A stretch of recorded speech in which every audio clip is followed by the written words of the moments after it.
देखिए गैस। तो कैसे हैं, उम्मीद करता हूं कि आप लोग अच्छे से होंगे। दोस्तों, आज की इस वीडियो में बात करेंगे सीमा हैदर और गुलाम हैदर केस के सिलसिले से, जो कि सीमा हैदर ने मोमिन मलिक साहब पर ऐसा काम किया है, उसे जानकर आपके होश उड़ जाएंगे। क्या है पूरा मामला, आगे आपको बताने वाला हूं, वीडियो को पूरा जरूर देखिएगा। दोस्तों, सीमा हैदर केस में जो लोग हिम्मत हार चुके हैं, जो लोग टूट चुके हैं, जो कहते हैं कि अब कुछ नहीं होने वाला, सीमा हैदर कहीं नहीं जाएगी, इसने जड़ें जमा ली है, इसको तुम निकाल नहीं सकते हो, उनके लिए बहुत पावरफुल सुपर जबरदस्त अपडेट है। और सीमा हैदर के चाहने वालों के लिए भी बहुत जबरदस्त और पावरफुल अपडेट है, जो कहते थे भाई अब तो ये नहीं जाएगी, अब इसका यहाँ पर भारत में पैर जम चुका है, उसके बच्चे यहाँ हैं और उसका पति सचिन है। तो उन सब के लिए बहुत बड़ा बेड और गुड दोनों न्यूज आपको देने जा रहा हूँ। उससे पहले आपसे रिक्वेस्ट है कि वीडियो को लाइक कर दें और अपने दोस्तों के साथ शेयर करें, और नए हैं तो चैनल को सब्सक्राइब कर दें। तो दोस्तों, भगोड़ी ने जो मोमिन मलिक साहब के खिलाफ काम किया है, उसे जानकर आपके होश उड़ जाएंगे, आपके पैरों तले से जमीन खिसक जाएगी। क्योंकि ये भगोड़ी ऐसे ही नहीं कहती थी कि कोई मेरा बाल भी नहीं उखाड़ सकता है। ये जो चीजें कर बैठी थी, उस पर मतलब इसको पूरा भरोसा था कि मेरा कोई बाल नहीं उखाड़ सकता है। ये एक पाकिस्तानी अवैध महिला ने इतना बड़ा काम किया है कि उसे सुनने के बाद आप भी चक्कर खा जाओगे। मैं भी चक्कर खा गया था, मेरे भी होश उड़ गए थे, इसलिए अभी मैं आपको ये अपडेट देने के लिए ये वीडियो बना रहा हूँ। दोस्तों, मैंने एक लाइव देखा पाकिस्तान की, उसमें मोमिन मलिक साहब लाइव थे। उस लाइव में मोमिन मलिक साहब ने जो बताया वो बड़ा शॉकिंग था हमारे लिए, और ये भगोड़ी ने मोमिन मलिक साहब पर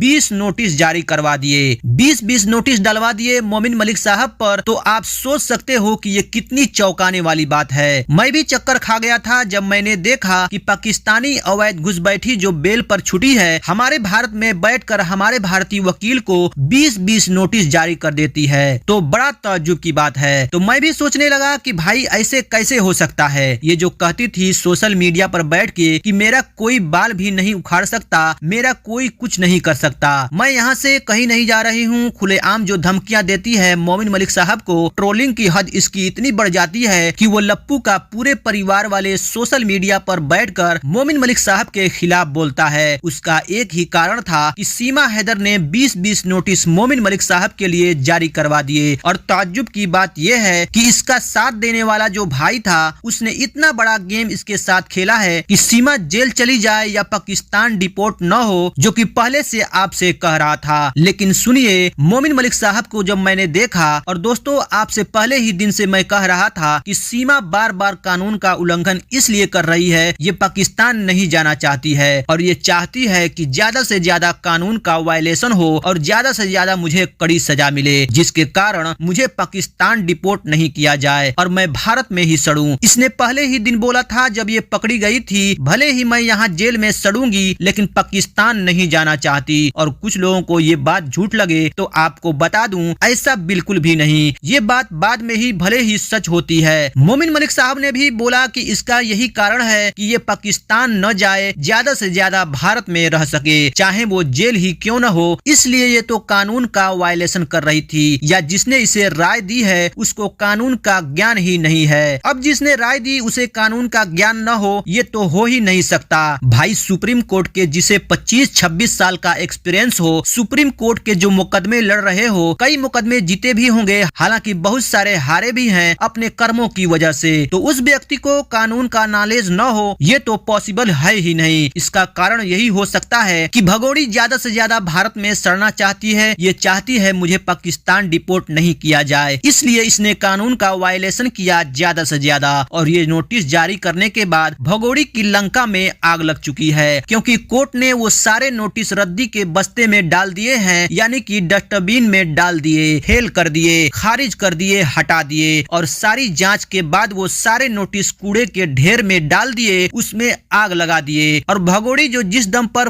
फुदक रही थी कि मेरा कोई बाल बाका नहीं कर सकता, मेरा कुछ नहीं उखाड़ सकता है, मैं सचिन सीमा मीना हूँ, मेरे को कोई निकाल नहीं सकता है। अब ये केवल लप्पू के साथ नाटक कर रही है, वीडियो बना रही है, क्योंकि इसको पता चल चुका है, इसके नोटिस खारिज हो चुके हैं। इनके चेहरे पर देखिए हवाइयां उड़ी हुई हैं, आंखों से खून उतर रहा है, दिल से जहर उगल रहे हैं, लेकिन ये बोल नहीं सकते।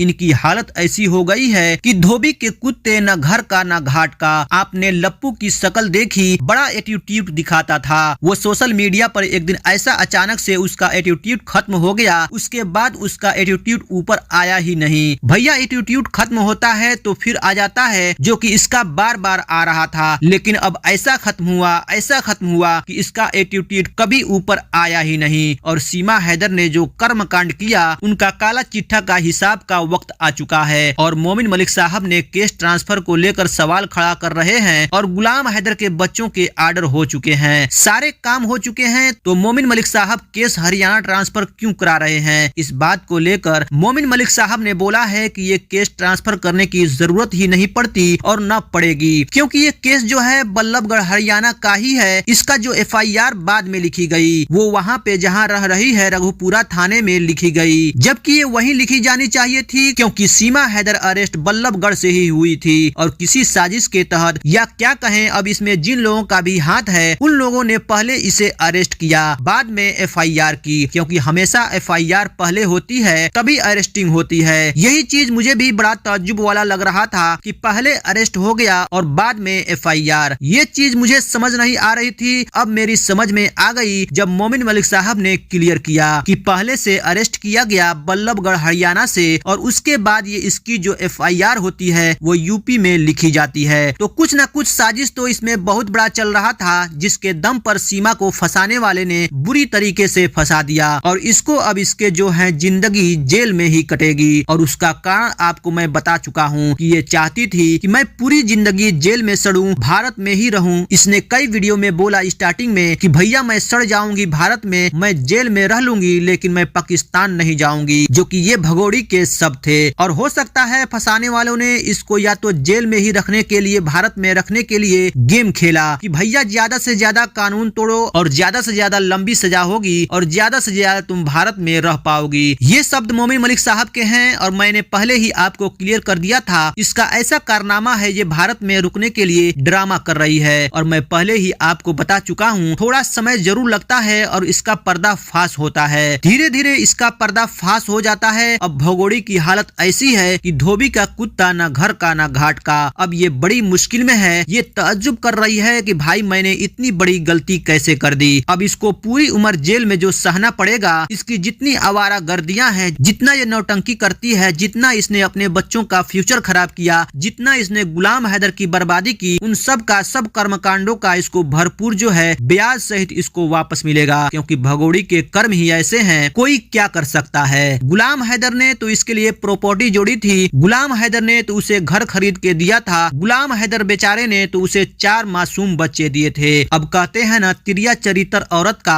कैरेक्टर इतना ज्यादा लालच में पड़ जाएगा कि वो तमाम नई नई चीज के लिए अपना घर गृहस्थी में आग लगा दे। तो उसके लिए कौन क्या कर सकता है? ना आप कर सकते हो, ना हम कर सकते हैं। जो भगोड़ी के कुछ लोग हैं जो चाहते हैं भगोड़ी भारत से नहीं जाएगी, तो आपका सपना अब सच होने जा रहा है। भगोड़ी भारत से अब नहीं जाएगी, लेकिन भारत में ऐसे नाच भी नहीं करेगी, वो जेल में ही सड़ेगी और आपको इससे मिलने नहीं दिया जाएगा। और मैं पहले दिन से ही कह रहा था कि भगोड़ी की साजिश है, ये कानून लगातार इसलिए तोड़ रही है कि ये भारत से जाना नहीं चाहती, ये भारत की जेल में सड़ना चाहती है, ये भारत में ही रहना चाहती है। इसी के बयान है, मैंने इसके बहुत सारे वीडियो देखे जिसमें रो रही है, इंटरव्यू दे रही है कि मैं भारत में मर जाऊंगी, मैं भारत में सड़ जाऊंगी, मैं भारत में ही रहूंगी, मैं नहीं जाऊंगी। तो इसी के शब्द मैं दोहरा रहा हूँ। तो दोस्तों, आप लोग सीमा हैदर के हवाले से क्या कहना चाहोगे, कमेंट के माध्यम से जरूर बताना। और मोमिन मलिक साहब की लाइव देख के मुझे बहुत सारी चीजों का पता चली, मुझे लगा कि आप लोगों को अपडेट दूं। और मोमिन मलिक साहब ने यह भी कहा है कि दिवाली के बाद काम शुरू हो जाएगा, गुलाम हैदर के वीजे की प्रोसेसिंग कंप्लीट हो चुकी है और भारत सरकार गुलाम हैदर को जल्द से जल्द भारत भेजेगी, क्योंकि हमारी भारत सरकार किसी अच्छे काम के लिए, नेक काम के लिए कभी भी रुकावट पैदा नहीं करती है। और अगर गुलाम हैदर बाय द वे अगर 1% नहीं भी आता, तो नवंबर तक मोमिन मोमिन मलिक साहब वेट करेंगे। फिर मोमिन मलिक साहब गुलाम हैदर को लेने खुद जाएंगे और खुद उसका प्रोसेस कंप्लीट करके भारत उसको कोर्ट में पेश करेंगे ताकि वो अपनी लड़ाई यहाँ पर लड़ सके। और फिर से मैं कह रहा हूँ कि मोमिन मलिक साहब ने सारे काम कंप्लीट किए हुए हैं, आपको बिल्कुल भी टेंशन लेने की जरूरत नहीं है। कानूनी प्रक्रिया है, समय लगता है। देखिए मोमिन मलिक साहब को भी बहुत सारे लोग बहुत कुछ लिख रहे थे, तो आप एक वकील पे सवाल खड़ा करके अच्छा नहीं करते हो। देखो कानूनी प्रक्रिया है, कानून के ही तहत होती है, सोशल मीडिया में बोलने से नहीं होती। हम तो वीडियो बनाते हैं भगोड़ी के मुंह पे लगाम लगाने के लिए, जो कि ऑलरेडी कानूनी लगाम इसके मुंह पे लग चुकी है। तो दोस्तों मैं अपने वीडियो के माध्यम से सच्चाई को सामने लाने की कोशिश करता हूँ। उम्मीद करता हूँ कि आपको पसंद आया होगा। अगर पसंद आया हो तो वीडियो को लाइक शेयर कमेंट जरूर करें। मिलते हैं किसी नई वीडियो के साथ, तब तक के लिए अपना ख्याल रखें, दुआओं में याद रखें। अस्सलाम वालेकुम।